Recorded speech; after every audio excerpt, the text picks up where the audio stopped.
જામનગરના Hapa marketing yard ખાતે ટેકાના ભાવે મગફળીનું વેચાણ શરૂ થતાં ખેડૂતોમાં આનંદની લાગણી।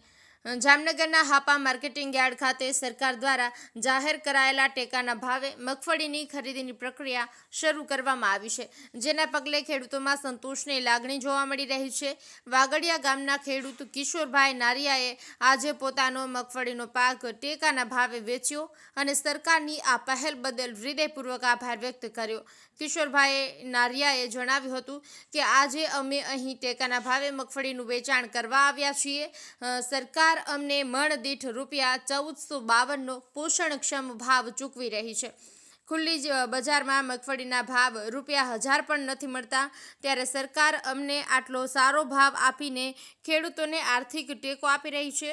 આ બદલ સરકારનો ખૂબ ખૂબ આભાર। સાથે જ તેમણે વહીવટી તંત્ર દ્વારા ઊભી કરાયેલી ઉત્કૃષ્ટ વ્યવસ્થાઓની પણ સરાહના કરી અને જણાવ્યું કે કલેક્ટર કેતન ઠક્કરના માર્ગદર્શન હેઠળ ખરીદી કેન્દ્રમાં ખૂબ જ સુચારુ અને સુંદર વ્યવસ્થાઓ ઊભી કરવામાં આવી છે, જેના કારણે ખેડૂતોને તેમના પાકના વેચાણમાં કોઈ પણ પ્રકારની અગવડ પડતી નથી। સમગ્ર પ્રક્રિયા સરળ અને પારદર્શક હોવાથી ખેડૂતો સમયસર પોતાનો માલ વેચી શકે છે।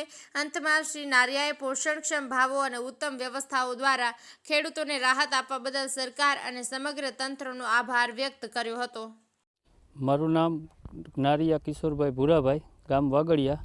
આજે અમે જામનગર એપીએમસી હાપા ખાતે ટેકાના ભાવે સરકારશ્રીએ મગફળી ખરીદી કેન્દ્ર ચાલુ કરેલ છે, ત્યાં અમારા મગફળી સાથે અમે આવેલ છે અને ₹1452 સરકાર અમને ચૂકવે છે, જેથી અમને ખુલ્લા માર્કેટમાં ₹1000 પણ નથી આવતા, જેથી અમને સરકાર આ ₹1452 ચૂકવે છે। એના માટે સરકારશ્રીનો ખૂબ ખૂબ આભાર અને ખૂબ સારી અહીંયા આપણે માનનીય શ્રી કલેક્ટર સાહેબે વ્યવસ્થા કરેલી છે ખરીદી કેન્દ્ર ઉપર, જેથી અમને કોઈ પણ જાતની કોઈ અગવડતા નથી। માટે કલેક્ટર સાહેબ અને ગુજરાત સરકારનો ખૂબ ખૂબ આભાર।